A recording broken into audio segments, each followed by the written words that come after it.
دجله والفرات نهران يجريان في قلب التاريخ.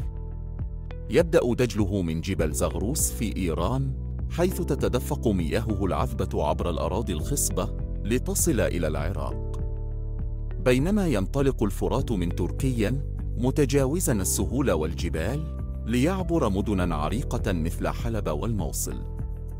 عندما يلتقي النهران قرب مدينة القرنة يشكلان انشط العرب، حيث تتلاقى مياههما في مشهد رائع. لطالما كانت ضفافهما شاهدة على حضارات عظيمة من السومريين إلى البابليين، حيث ازدهرت الزراعة والتجارة. تاريخ هذين النهرين ليس مجرد مياه، بل هو قصة حياة وثقافة، حيث ارتبطت بهما الأساطير والأدب.